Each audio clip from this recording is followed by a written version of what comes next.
Welcome children in geography class. Uh, we have to continue with our lesson number 7, our country India.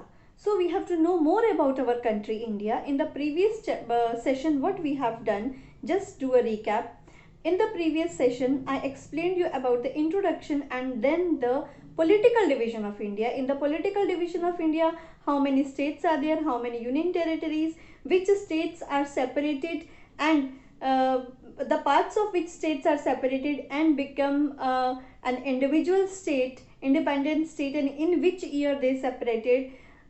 Everything we have done, and about the location of India or India's map in the globe according to the longitudes and the latitudes. And I hope that much portion you have studied in your textbooks also, and you have gone through with the political map of India, with all the states and the union territories with their capitals also. Okay, now let's move on to the physical division. For the physical divisions, as if I'll tell you that in class 4 you have done the physical features of India. Physical features of India, if we keep a mind map of India, we start from the north. If we start from the north, that in the north we are having the great Himalayas, 3 layers of the Himalayas. Then at the foothill of the Himalayas we are having the northern plains. Then in the west we are having the western desert. Okay, then at the peninsula, or part of southern part is known as peninsula, and our Indian peninsula is a, what is it? Deccan Plateau. Okay, it's a plateau part. Then on both the sides of the oceans we are having our coastal line. Coastal areas are there. Then in the west we are having Arabian Sea, and in the east we are having Bay of Bengal. And in both these oceans we are having group of islands. In the Arabian Sea we are having Lakshadweep, and in the Bay of Bengal we are having Andaman and Nicobar Islands, which are also part of India. Okay, and down in the tip of the south down we are having Indian Ocean. So that's why our country is also known as peninsula, and southern part of India is exactly a peninsula and having the plateaus.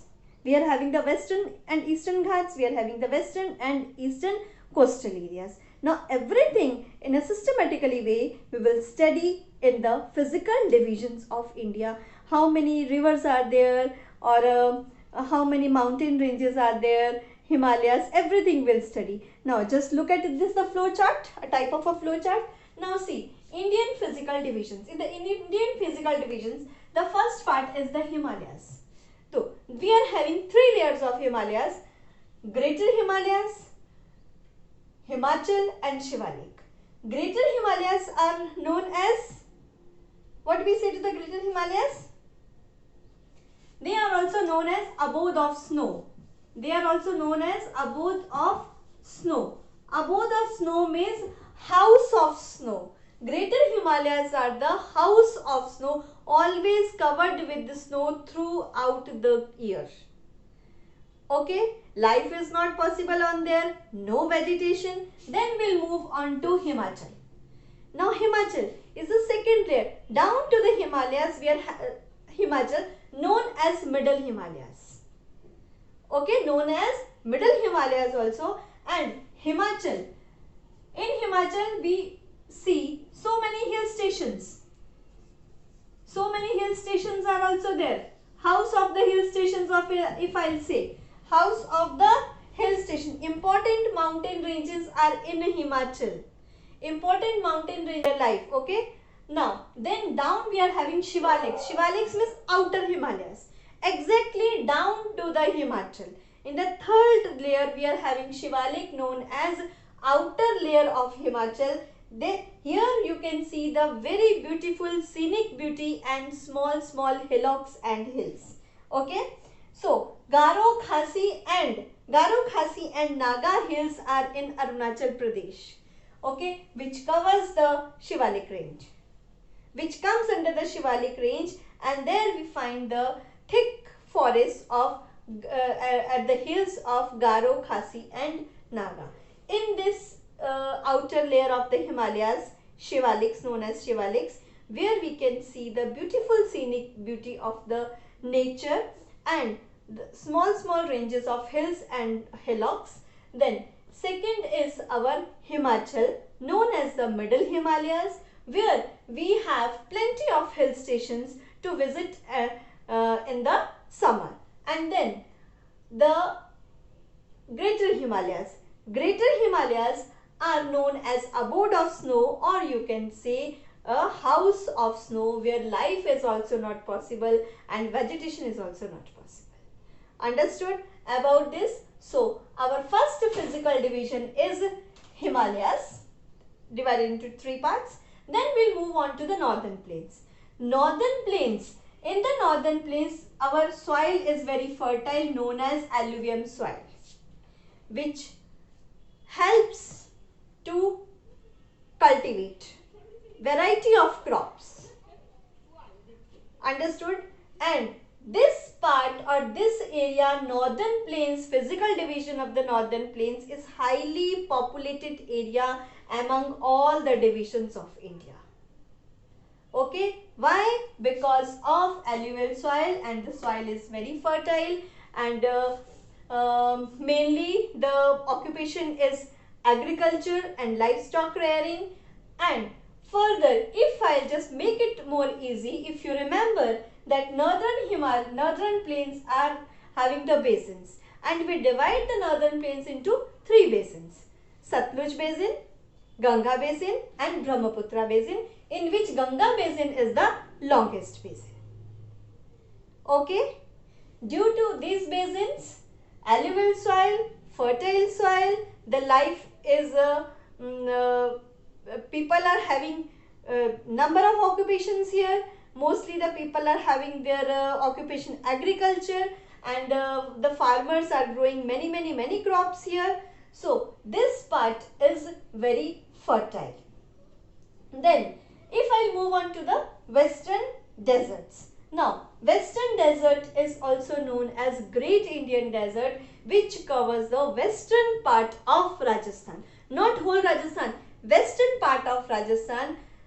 Okay, and it is also known as Great Indian or Thar Desert. The land is rocky and sandy, less or no rainfall. Okay, very less vegetation. So this is about our western desert. A western desert in the Rajasthan, the western part of the desert is also having a line of or a range of Aravalli hills. Okay, our Gujarat's little part also comes under the western desert. Then if I move on to plateaus. Now plateaus, southern part of India or the peninsula part of India is covered with the plateaus. Okay, plateau is having ghats, mountains and rivers. Okay, ghats, mountains and rivers. Ghats means in the east, eastern ghat; in the west, western ghat. Okay, western ghat is very narrow, eastern ghat is broader than the western ghats, and we are having the range of mountains like Vindhya, Satpura and Sahyadri hills, and we are having the rivers like Narmada and Tapi. Okay, this comes in the plateaus, and the land is not even, it is very uneven because it is a plateau means a tableland. Okay, in a very easy language, if I say it's a tableland, and the surface of the land is not plain, not clear. It is having small mountains, small hillocks, or the land is very uneven over there in comparison to the northern plains. Okay, now here one more thing I want to say, ask you, if I'll ask you the question, why the northern plains are very fertile, why the soil is very fertile in the northern plains? What is the important and the main reason of it? What is the reason? The main reason is that northern plains lies at the foothill of the Himalayas, and all the main rivers Ganga, Yamuna, Brahmaputra, when they are coming down, flowing from the Himalayas, when they are coming down in the plain areas, and when they reach at the plain areas, they spread in the plain areas, and they are bringing what they are bringing? They are bringing the different variety of minerals, rocks, silt with them, and when those all the particles, when they mix in the land, in the plain areas, the land becomes very fertile. They bring all the minerals from the Himalayas, and the Ganga and Yamuna river, their origin is in the Himalayas, Gangotri glacier and Yamunotri glacier. Okay. Now, if I'll move on down to the coastal plains, we are having two coastal plains, western coastal plains and eastern coastal plains. Okay. Now, in the coastal plains, we are having the rivers. Okay, we are having the rivers, and which types of rivers? In the western coastal plain, we are not rivers are not there, but in the eastern coastal plain, we are having the main rivers. Which rivers are there? Do you remember? Krishna, Kaveri, Godavari, Mahanadi. Okay, Krishna, Kaveri, Godavari, Mahanadi are the important rivers which are flowing towards the eastern, and when they meet in the Bay of Bengal. Okay, and these rivers meet in the Bay of Bengal. And here one more thing, because all the physical divisions are interrelated with each other. Now, if I talk about the Brahmaputra and Ganga and Brahmaputra river, where they meet in which ocean? They are meeting in Bay of Bengal.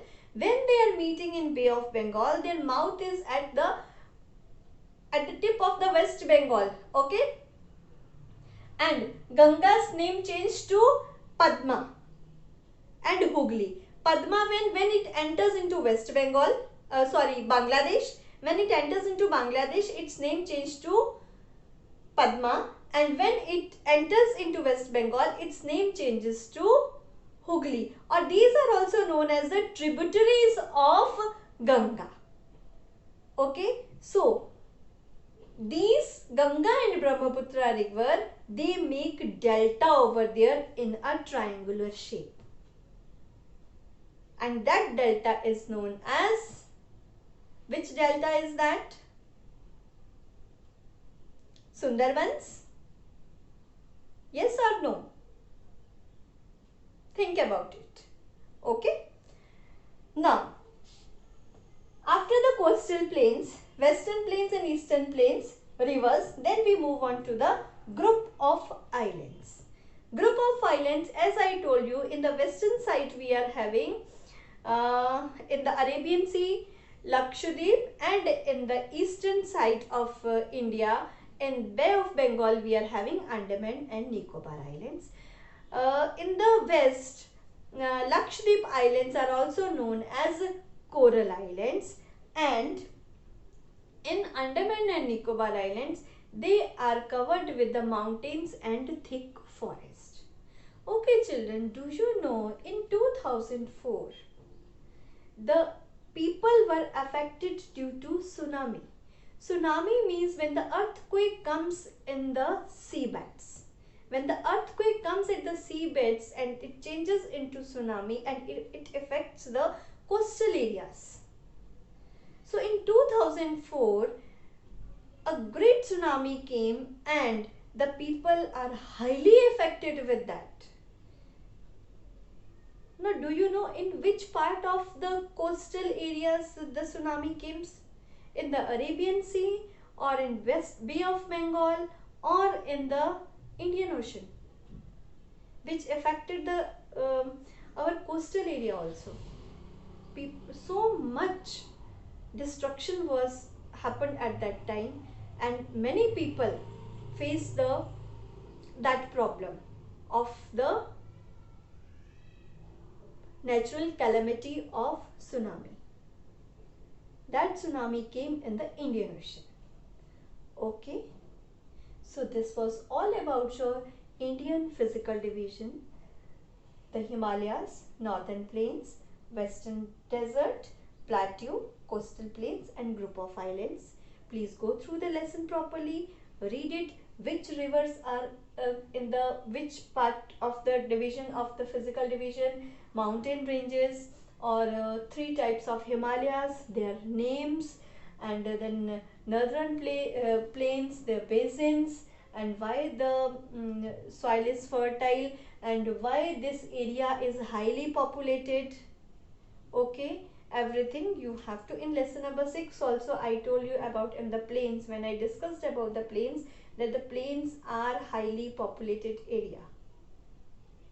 Okay, why? Only because of the fertility of the soil, which is also soil is known as alluvial soil, which brings silt and minerals from the Himalayas. So this was all about your physical division. Now in the next session I will just uh, explain you about the physical division of India in the physical map of India. So this chapter is very important because we are having the political map of India and the physical map of India, and you have to go through it properly. Okay, thank you.